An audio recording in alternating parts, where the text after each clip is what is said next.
ভারত পাকিস্তান যুদ্ধের নাটকীয় মোড়। আজ শেষ হতে যাচ্ছে ভারত পাকিস্তান যুদ্ধবিরতি চুক্তির মেয়াদ। এর আগে 4 দিন ধরে সীমান্ত সংঘর্ষ চালানোর পরে ভারত আর পাকিস্তান মার্কিন মধ্যস্থতায় সম্পূর্ণ যুদ্ধবিরতিতে রাজি হয়। তবে চিরবৈরী দুই দেশের সীমান্ত ও নিয়ন্ত্রণ রেখা শান্ত থাকলেও উভয় দেশে নিজেদের অবস্থান তুলে ধরে একে অপরের বিরুদ্ধে পাল্টা অভিযোগও করেছে। তবে যুদ্ধবিরতি চুক্তির মেয়াদ বৃদ্ধির বিষয়ে দুই দেশের প্রশাসনের তরফ থেকে এখনো কিছুই জানানো হয়নি।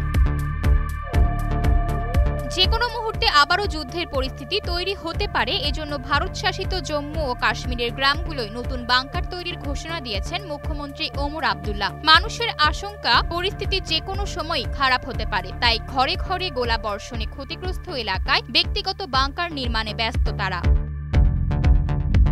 পরমাণু শক্তিধর দুই দেশ ভারত ও পাকিস্তানের মধ্যে শিগগিরই বৈঠকেও বসার কথা। তবে কবে বা কোথায় এই আলোচনা হবে তা নিশ্চিত করেনি দিল্লি ও ইসলামাবাদের সামরিক অভিযান পরিচালনাকারী কর্মকর্তাদের কোনো পক্ষই। গত শনিবার যুক্তরাষ্ট্রের পররাষ্ট্রমন্ত্রী ডেভিড ল্যামি বলেছেন, ভারত পাকিস্তানের মধ্যে যুদ্ধবিরতি টেকসই করা এবং সংলাপের জন্য যুক্তরাষ্ট্রের সঙ্গে কাজ করছে যুক্তরাজ্য।